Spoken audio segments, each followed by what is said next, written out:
کمال کی بات ہے نہ اللہ ایک ہے مگر پھر بھی وہ ہر ایک کا ہے۔ محبت کے بغیر ہر موسیقی شور ہے، ہر رقص پاگل پن ہے اور ہر عبادت بوجھ ہے۔ اپنے ٹوٹے ہوئے دل کو جائے نماز پر لے جائیں اور سجدے کے سکون کو اپنے اندر کے درد کو کم کرنے دیں، اور جب آپ دعا کریں تو یقین رکھیں کہ اللہ نے آپ کی دعائیں سن لی ہیں اور اس کی مدد آپ کو صحیح وقت پر کامل طریقے سے پہنچے گی۔ ہماری اوقات صرف ایک سفید چادر ہے جس کو خود اوڑھنے کی ہمیں طاقت بھی نہ ہو۔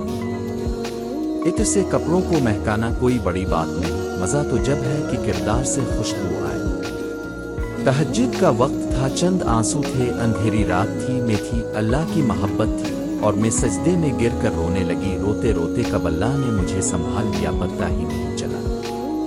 اگر تم کسی شخص کو چھوڑ دو تو پھر اس کے لیے اپنی زبان گونگی اور آنکھیں اندھی کر دو۔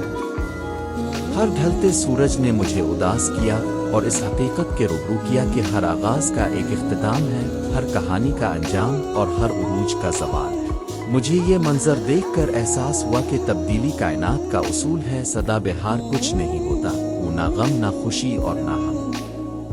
اللہ کو چھوڑ دو گے تو کوئی چیز ہاتھ نہیں آئے گی۔ جہاں اتنا صبر کیا ہے وہاں تھوڑا صبر اور صحیح پھر دیکھو جو اب تک تمہارے نصیب کا حصہ نہیں تھا وہ بھی تم تک پہنچا دیا جائے گا۔ غم نہ کرو، اللہ ہمارے ساتھ ہے۔ تم ایک ہار پہ اس کی فتح کو بھول گئے ہو جس سے اللہ نے تم کو ہمکنار کیا ہے۔ اس کی رحمتوں کو یاد کرو اور ذہن نشین کر لو کہ تمہارا رب ہر شے پہ قدرت رکھتا ہے۔ اگر اللہ کچھ محرومیوں کو ہماری ذات کا حصہ بناتا ہے تو بہت سی رحمتوں سے بھی ہمیں نوازتا ہے۔ اگر وہ کوئی داستان ادھوری چھوڑتا ہے تو بہت سے قصوں کو ان کے پرسکون اختتام تک لاتا ہے۔ زندگی اسی کا نام ہے، کچھ مل گیا اور کسی کو کھو دیا۔ جو صبر نہیں کرتے وہ ہمیشہ بے چینی میں مبتلا رہتے ہیں، اور جو صبر کر لیتے ہیں اللہ انہیں اپنی چاہت میں سکون دے دیتا ہے۔ تو پھر کیوں ظلم کر رہے ہو خود پر؟ اس کی چاہت کو اول رکھو گے تو وہ تمہارا ہر اختتام پرسکون بنا دے گا۔ تم واقف نہیں، شاید ہمارا رب ہر چیز پر قدرت رکھتا ہے۔ اللہ پاک کی خوبصورت صفت ہے کہ جب ہم غفلتوں کے ٹوکرے اٹھا کر اس کے در پر جاتے ہیں تو وہ رد نہیں کرتا، دھکار نہیں دیتا، پچھلی توبہ یاد نہیں کرواتا، بھگا نہیں دیتا۔ وہ تو دل کو دیکھتا ہے، نیتوں کو دیکھتا ہے، ندامت کو دیکھتا ہے اور بندگی کو بھی دل میں سکون عطا کرتا ہے اور معاملہ ٹھیک کر دیتا ہے۔ تم کسی سے نا امید ہو، کس لیے دعا کرنا چھوڑ دی ہے؟ وہ رب جو کل کائنات کا خالق ہے، وہ جو رحمان و رحیم ہے، وہ جو کہتا ہے مجھ سے مانگو، تو کیا تم اس کی رحمت سے واقف نہیں؟ وہ جس نے آج تک پالا ہے وہ کیا آگے تم کو تنہا کر دے گا؟ جس نے آج تک اسباب پیدا کیے ہیں وہ کیا اب تمہیں تمہارے حال پر چھوڑ دے گا؟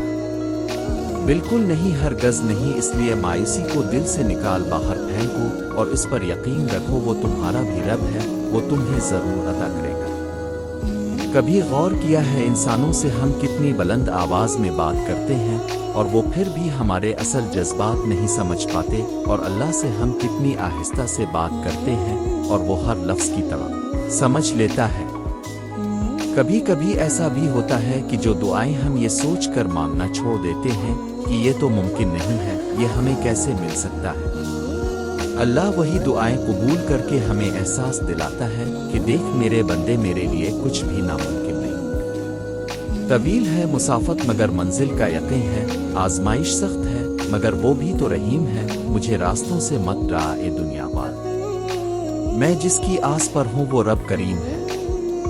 اللہ تعالیٰ کبھی بھی تمہیں بلاوجہ غم میں مبتلا نہیں کرتا، اور نہ ہی وہ تمہیں بنا مقصد کے یہاں تک لایا ہے۔ وہ اگر ان بے شمار لوگوں میں سے تمہیں دعا کی توفیق دے رہا ہے تو جان لو کہ وہ چاہتا ہے کہ تم اسے مناؤ اور وہ تم سے راضی ہو جائے۔ قرآن پاک میں ایک ایسی آیت ہے جس کا ترجمہ ہے، وہ تمہیں اس سے بہتر کچھ دے گا جو تم سے لیا گیا تھا، اور میں نہیں سمجھتی کہ قرآن سے زیادہ تسلی بخش اور پرسکون کوئی چیز ہے اس دنیا میں۔ اللہ تو رات کو دن میں بدلنے پر قادر ہے، آپ کو کیا لگتا ہے کہ وہ آپ کے درد کو خوشی میں نہیں بدل سکتا؟ اور جو آپ مانگ رہے ہو اللہ سے اگر وہ آپ کے حق میں بہتر ہے تو صبر رکھیں، وہ آپ کو ضرور عطا کیا جائے گا۔